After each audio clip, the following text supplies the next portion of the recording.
Welcome to Burning Bright, a weekly podcast presenting poetry and prose from Passager. Every once in a while, there's a seemingly ordinary day that becomes extraordinary merely because of something about its date. May 4th is one of them. It's become associated with Star Wars. May the 4th be with you. March 14th is another one. It's become a popular day for mathematicians. March 13, 314, 3.14. Pi. I forgot to read Passager author Sandy Longley's poem on Pi Day back then, so I'll read it now. Minor Deviations. I want to love you, Pi, or at least admire you, in part to appease my husband, who's never happier than when talking about irrational numbers, repetition, and random distribution. Pi is transcendental, he pleads. But today alone there's so much else competing for my devotion.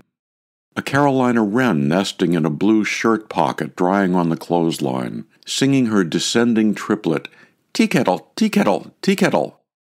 The foghorn at Long Point streaming a perfect A-flat out to sea, the night awash in gray and ochre.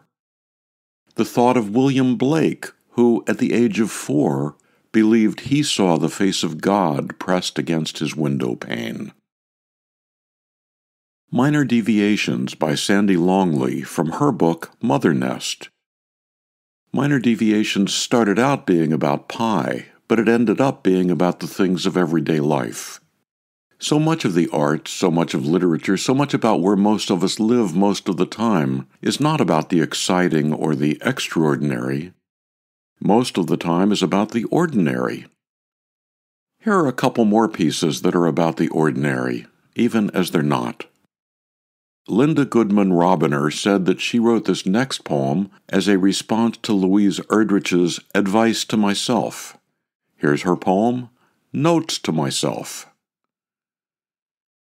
Ignore dust mites in the bedclothes and frying pans heaped in the sink. Throw out every lonesome sock you've saved hoping to uncover partners. No more boned bras that scrape your ribs. Overlook mountains of files muddling your office. Get rid of locks on doors and hopes you cling to. Open every window. So what if your t-shirt has stains from nonpareils warmed in your hands and cherries dropped when you nibbled them in the car?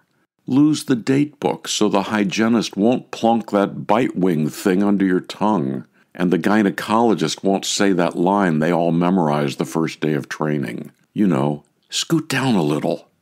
Give up wanting to be beautiful next time. There may be no next time. Memorize the woods. Watch long enough to see fern fronds unfurl. Encourage the night to have its way with you. Darkness, too, longs to be held. Notes to Myself, Linda Goodman Robiner, from the 76th and newest issue of Passager. Writer Mary Gilliland said that Fran Markover's poems, quote, braid languages and generations. They sing their scenes and stories with ingenious formats, gleaming images and full-throated delight, close quote. Here's Fran's poem about the ordinary act of planting flowers. Why I Plant Sunflowers. Because I'd watch my grandfather lose himself summers among the tall plants. He studied them, a schoolboy memorizing the past, urging seeds, wachsen gesund, grow well. Because I picture him among gold-waving faces, lifting me up to the hardiest flower.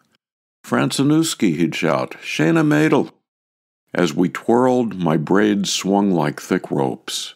Because gardening was his salvation, he left uncut the fullest blooms for siblings, whose names he'd buried in unmarked plots.